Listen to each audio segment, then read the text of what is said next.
Subscribe कीजिए हमारा channel M के टेक स्टडी और लेटेस्ट नोटिफिकेशन एंड वीडियोस के लिए इस बेल आइकन पर क्लिक करें। हेलो दोस्तों, एम के टेक स्टडी में आपका स्वागत है। मैं मोनू कुमार आज आपके समकक्ष लेके आया हूँ इंजीनियरिंग मैकेनिक्स का क्रैश कोर्स, जो कि क्विक रिवीजन के लिए काफ़ी इफेक्टिव रहेगा। तो इस वीडियो को पूरा देखें और सब्सक्राइब करना ना भूलें और इस लेक्चर के सारे कंसेप्ट समझें। और यदि आपको वीडियो अच्छी लगे तो बेल आइकन का बटन अवश्य दबाएं, क्योंकि इस कोर्स की जो आने वाली नेक्स्ट वीडियोस की नोटिफिकेशन आपको मिल सकें। ठीक है, तो चलते हैं नेक्स्ट। हम अब इसमें क्या क्या पढ़ने वाले हैं तो एक बार हम सिलेबस के बारे में डिस्कस कर लेते हैं।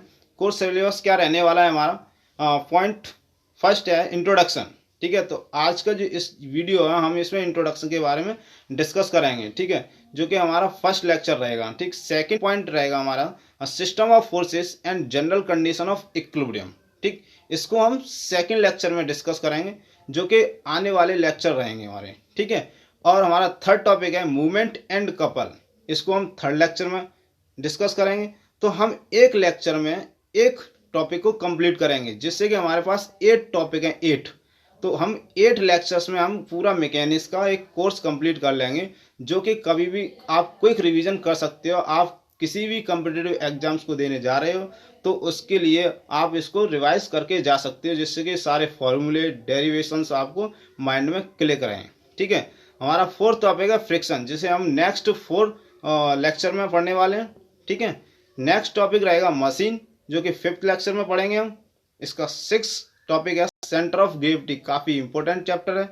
ठीक है, इसको हम 6th लेक्चर में पढ़ेंगे। एंड 7th टॉपिक है हमारा मूवमेंट ऑफ इनर्शिया। ठीक है, मूवमेंट ऑफ इनर्शिया को हम 7वें लेक्चर में पढ़ेंगे। एंड लास्ट टॉपिक रहेगा हमारा बीम एंड ट्रसेस, तो इसको हम लास्ट के जो 8th लेक्चर होगा उसमें पढ़ेंगे। ठीक है, तो ये हमारा एक सिलेबस है मैकेनिक्स का, जो कि क्रैश कोर्स हमने डिज़ाइन किया है। इसको किस तरीके से पढ़ाएं जिससे कि स्टूडेंट के माइंड में सारी डेफिनेशंस फॉर्मूले क्लिक रहें। हमेशा कभी भी एग्जाम में जाएं तो उसको टिक करके अवश्य आएँ। ठीक है, तो हम स्टार्ट करते हैं इसका इंट्रोडक्शन के बारे में। ठीक है, तो हमने इसका जो रिसोर्सेज हैं हम आरसी हिबलर इंजीनियरिंग मैकेनिक्स से लिया हुआ है। ठीक है, ये काफ़ी स्टैंडर्ड एंड अच्छी बुक है, तो आप भी इसको प्रेफर कर सकते हैं। ठीक है, चलिए तो हमारा इंट्रोडक्शन के बारे में पढ़ते हैं। हमारा मैकेनिक्स का introduction, what is a mechanics, क्या है।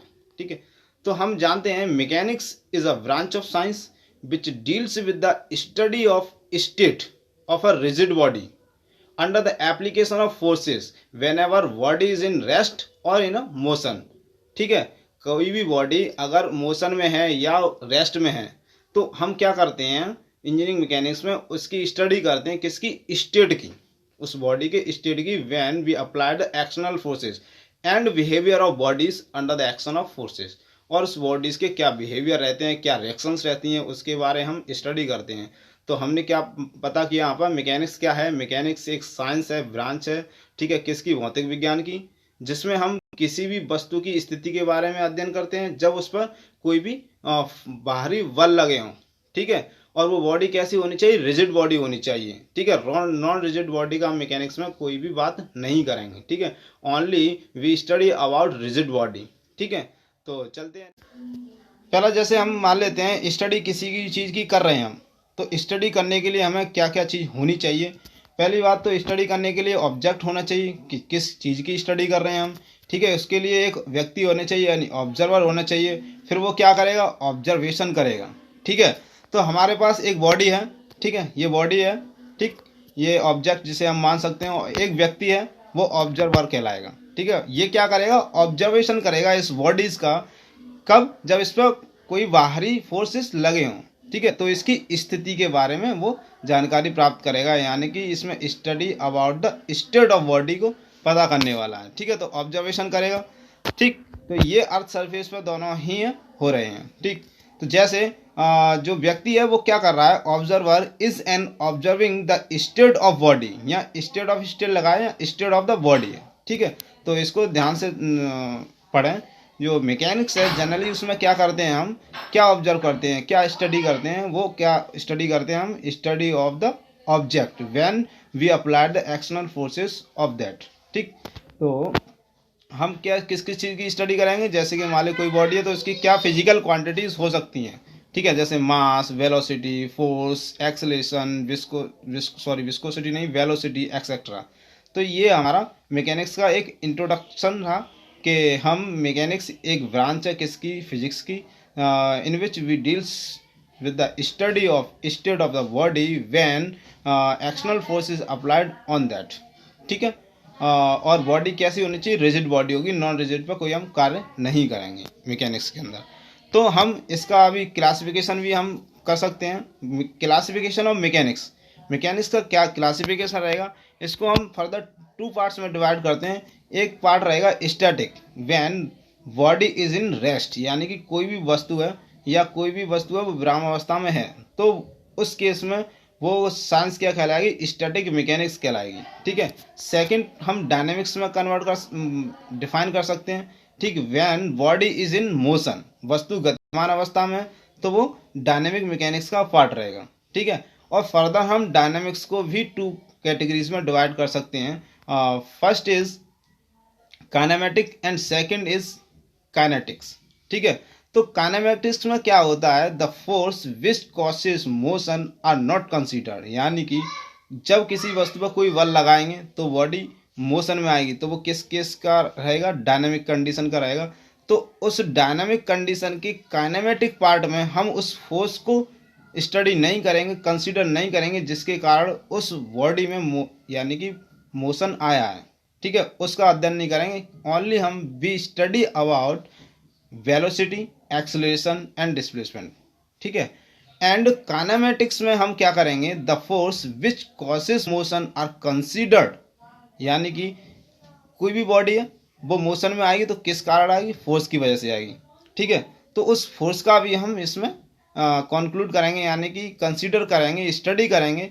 ठीक है, वो कहलाएगी काइनेमेटिक मैकेनिक्स। ठीक है, ये हमारा क्लासिफिकेशन का 2 टाइप्स का, static and dynamics, and further we divide dynamics into 2 parts, kinematic and kinetics. ठीक है, नेक्स्ट हम पढ़ते हैं यूटिलिटीज ऑफ मैकेनिक्स, यानी कि क्या इसकी उपयोगिताएं। Mechanics is a internal part of engineering, ये इंजीनियरिंग का आंतरिक भाग है। ठीक है, knowledge of mechanics help us to study the construction, working and the testing of equipments. ये हमें किस में हेल्प करती है, कंस्ट्रक्शन में करती है, वर्किंग में करती है, और इक्विपमेंट को टेस्ट करने में करती है। When we need to study a part of और component, try to make all the forces acting on the bodies. ठीक है, for example to construct a part और एलिमेंट ऑफ अ मशीन और मैकेनिज्म। ठीक है, second motor, aeroplane, engine, bridges, dam and simple components like watches, fan and cycle etcetera, जो कि mechanics इसमें हमारे उपयोग होती है। ठीक है, ये इसका यूटिलाइजेशन है, इसका application of mechanics in the real field. ठीक है, नेक्स्ट पढ़ते हैं हम कुछ इंपॉर्टेंट डेफिनेशंस हैं हमारी इस मैकेनिक्स में, जो कि हमें याद रहनी चाहिए, और वो हर एक सब्जेक्ट में हेल्पफुल करती हैं हर एक पॉइंट को। ठीक है, तो जैसे हमारी फर्स्ट डेफिनेशन है मैटर, जो कि सभी को पता होनी चाहिए। Matter not only affects our senses and occupies space also. ठीक है, hence the presence of a matter is identified by seeing, touching, smelling और hearing. For example solid, liquid, gases, vapour etcetera, यानी कि कोई भी पदार्थ हमारे ज्ञानेंद्रियों को ही नहीं प्रभावित कर सकता, बल्कि स्थान को भी घेरता है। इसलिए किसी पदार्थ की उपस्थिति को देखने, छूने, सूंघने या सुनने से पहचाना जाता है। तो मैटर जनरली 3 टाइप्स का होता है, ठोस, द्रव, गैस। ठीक है, समझे, यानी मैटर क्या है, वो हमारे ज्ञानेंद्रियों को ही प्रभावित नहीं करता, बल्कि वो स्थान भी घेरता है। ठीक है, उसमें कुछ मास भी होता है, उसे हम छू के भी पता कर सकते हैं, सूंघ के भी पता कर सकते हैं। ठीक है, उसे हम सुनने से भी पता कर सकते हैं, तो वो मैटर कहलाता है। ठीक, नेक्स्ट है हमारे डेफिनेशन बॉडी। ठीक है, बॉडी यानी कि पिंड या वस्तु जिसे हम कह सकते हैं। तो जो बॉडी होती है वो क्या होती है, it is a part of matter, ये मैटर का पार्ट होता है, which occupies volume and has a mass, यानी वो कुछ आयतन रखती हो और उसमें कुछ द्रव्यमान भी हो। It has fixed dimension in all the directions, और उसकी कुछ डायमेंशंस होती हैं हर एक दिशाओं में। ठीक है, जो कि बॉडी को हम जनरली टू पार्ट्स में डिवाइड कर सकते हैं। एक बॉडी होती है रिजिड बॉडी, एक होती है नॉन रिजिड बॉडी, ठीक है, यानी रिजिड बॉडी और नॉन रिजिड बॉडी, ठीक है। Body generally divided into two parts, rigid and non rigid. तो हमने यहाँ बॉडी समझी, बॉडी क्या है, it is a part of matter, यानी कि ये पदार्थ का वह हिस्सा है जो आयतन और द्रव्यमान रखता है। इसमें सभी दिशाओं में आयतन निर्धारित होता है, ठीक है, आयाम निर्धारित होता है। तो हम बात करते हैं रिजिड बॉडी की। रिजिड बॉडी क्या होती है, क्योंकि हम इस मैकेनिक्स में रिजिड बॉडी के ही बारे में स्टडी करेंगे। सारे एक्सटर्नल फोर्सेस की जो एप्लीकेशन होगी वो रिजिड बॉडी पर ही होगी। हम नॉन रिजिड बॉडीज़ के बारे में इसमें बात ही नहीं करेंगे। नॉन रिजिड बॉडीज़ की स्टडी हम किस में करते हैं, आने वाले जो सब्जेक्ट हैं टेक्निकल, जैसे कि सो में, टो में, ठीक है, इनमें हम नॉन रिजिड बॉडी के बारे में डिस्कस करेंगे। तो रिजिड बॉडी क्या है? A rigid body is defined as a body if it is not deformed even after applied forces. Hence, distance between 2 points on the body does not changes under the effect of forces, but negligible deformation. यानी कि इसका मतलब यह है कि rigid body वो body कहलाएगी जिस पर फोर्सेज लगाने पर वो डिफॉर्म ही ना हो, उसमें कोई भी चेंजेस ना हो। यानी उसमें मान लेते हैं कोई 2 पॉइंट्स हैं, उसमें हम फोर्स लगा रहे हैं, तो उन दोनों फोर्स लगाने पर उन दोनों पॉइंट के बीच की डिस्टेंस में कोई भी चेंजेस ना आए, नेग्लिजिबल डिफॉर्मेशन हो। ऐसा मानते हैं हम कि ऐसी कोई बॉडी ही नहीं है अभी तक जिसमें नेग्लिजिबल ही डिफॉर्मेशन हो, ठीक है। तो हमने एक आइडियल केस माना हुआ है, डायमंड को हम रिजिड बॉडी मानते हैं, बट एक इनफाइनाइट लिमिट के बाद डायमंड भी ब्रेक हो जाता है, ठीक है। तो एक बॉडी है, इस बॉडी पे हमने फोर्स लगाया दोनों तरफ से, ठीक है, फोर्स लगाया तो बॉडी में कोई भी डिफॉर्मेशन नहीं हुआ, नो डिफॉर्मेशन अकर्स। तो ये बॉडी क्या सी कहलाएगी? रिजिड बॉडी, ठीक है। तो डायमंड को हम एक आइडियल केस में रिजिड बॉडी में मानते हैं, ठीक। हम पढ़ते हैं नॉन रिजिड बॉडी के बारे में। नॉन रिजिड बॉडी है, नॉन रिजिड बॉडी और non rigid body is defined as a body if it is deformed even after applied forces. Hence, distance between 2 points on the body changes under the effect of forces. यानी कि for example, all types of bodies are called non-rigid body. For example, beam. यानी कि कोई भी body है उस पर external force लगाते हैं तो उसमें कुछ डिफॉर्मेशन हो जाता है after the application of forces. यानी कि मान लेते हैं उस बॉडी में कोई 2 पॉइंट है, उन 2 पॉइंटों के बीच की distance after the applied forces changes हो जाए, ठीक है, तो वो किसकी कैटेगरी में आएगी? नॉन रिजिड बॉडी की। और सारी बॉडी ही नॉन रिजिड बॉडी कहलाती हैं, ठीक है। कोई भी रिजिड बॉडी नहीं है हमारे अभी तक, बट हमने डायमंड को एक आइडियल केस में माना हुआ है, ठीक है। तो ये बॉडी है, नॉन रिजिड बॉडी है, इस पर फोर्सेज लगाएंगे तो फोर्सेज लगाने पर इस बॉडी में डिफॉर्मेशन हो जाएगा, ठीक है। तो नेक्स्ट आगे बढ़ते हैं हम।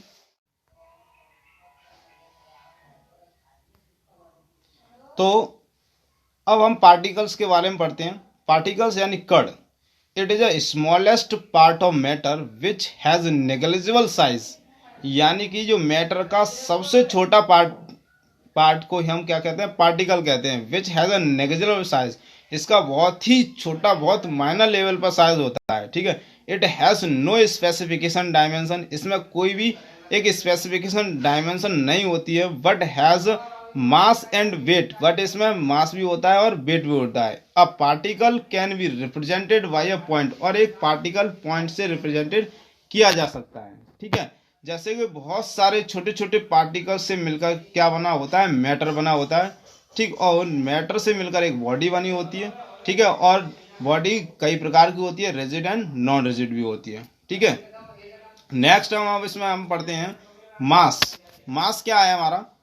The amount of matter in the body, that is called mass. The amount of matter present in the body, that is called mass. यानी कि एक वस्तु में पदार्थ की मात्रा ही क्या कहलाती है? मास कहलाती है, ठीक है। मास का जो मात्रक है, यूनिट है, वो केजी है। यानी 1 kg इक्वल्स टू होता है 10⁻³ ग्राम, और उसे हम मिलीग्राम में कन्वर्ट करें तो 10⁶ हो जाएगा, ठीक है। हम वेट के बारे में पढ़ते हैं। वेट क्या है? सभी लोग जानते होंगे, वेट एक वेरी इंपॉर्टेंट टॉपिक है। It is the force of gravity acting on the body by the earth toward the centre of earth.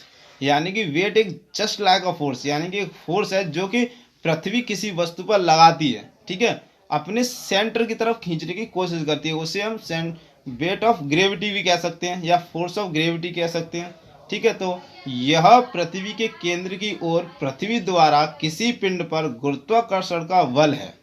यानी कि कोई भी वस्तु को अगर तुम छोड़ते हो हमारे एनवायरनमेंट में तो हमेशा पृथ्वी की तरफ ही जाएगी, ठीक है। तो उस फोर्स को ही हम वेट कहते हैं, क्योंकि वेट बराबर क्या होता है, W बराबर mg, ठीक। और m क्या है, मास है किसी वस्तु का, और g क्या है, ग्रेविटी है। तो मास तो हमेशा कांस्टेंट रहता है पृथ्वी के हर एक स्थान पर, बट g चेंजेस होता रहता है। तो वेट भी पृथ्वी के हर एक स्थान पर चेंजेस होता रहेगा। जैसे कि पोल्स पर जी सबसे ज़्यादा होती है तो वहाँ पर वेट ज़्यादा होगा, और उसके भूमध्य रेखा पर ग्रेविटी का मान कम होता है तो वहाँ पर वेट कम होगा, ठीक है। तो एम क्या है, यहाँ पर मास है, जी ग्रेविटी है, और ग्रेविटी कितनी होती है, वो कांस्टेंट है, वो 9.81 है, यानी कि ग्रेविटेशनल एक्सेलरेशन है, ठीक। तो वेट को हमने समझा, यह पृथ्वी के केंद्र की ओर पृथ्वी द्वारा किसी पिंड पर गुरुत्वाकर्षण का बल होता है, ठीक। और नेक्स्ट हम पढ़ते हैं इसमें वेलोसिटी क्या है। वेलोसिटी सभी जानते हैं, rate of change of displacement of a body is called velocity, ठीक है। यानी कि वस्तु के विस्थापन के परिवर्तन की दर को ही हम क्या कहते हैं, वेग कहते हैं, ठीक है। यानी कि v is to displacement upon time, ठीक है। इसका यूनिट क्या होगा, मीटर पर सेकेंड। ये क्या है, वेक्टर क्वांटिटी है, ठीक है, वेक्टर क्वांटिटी। और डिस्प्लेसमेंट को अगर यहाँ पे हम समझना चाहें तो डिस्प्लेसमेंट किसी भी दो पॉइंट के बीच की शॉर्टेस्ट डिस्टेंस को हम क्या कहते हैं, डिस्प्लेसमेंट कहते हैं, ठीक है।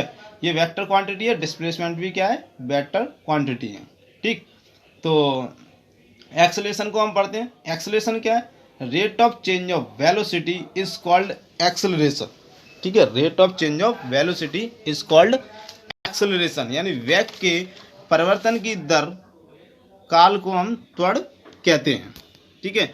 यानी कि इसे हम स्मॉल a से रिप्रेजेंट करते हैं। Small a equals to change in velocity upon time, और इसका मात्रक क्या रहेगा, वेलोसिटी का मात्रक क्या है, मीटर पर सेकंड, और टाइम का सेकंड। तो सॉल्यूशन करोगे तो क्या निकल के आएगा, मीटर पर सेकंड स्क्वायर, ठीक है। तो ये हमारा एक्सेलरेशन है। साथियों, यदि मेरे वीडियो आपकी मदद कर सकते हैं तो चैनल को सब्सक्राइब करना न भूलें, और वीडियो को ज़्यादा से ज़्यादा शेयर करें, जिससे कि मेरे और भी साथियों की मदद हो सके, ठीक है। नेक्स्ट हम वर्क, अब हम वर्क के बारे में पढ़ते हैं, कार्य के बारे में पढ़ते हैं। It is a scalar product of force and displacement in the direction of force applied, यानी बल और बल की दिशा में विस्थापन या दूरी के गुणनफल को हम क्या कहते हैं, कार्य कहते हैं। ये एक आदेश आती है, ये स्केलर क्वांटिटी है, ठीक है। तो work equals to force into displacement, यानी W equals to F into S.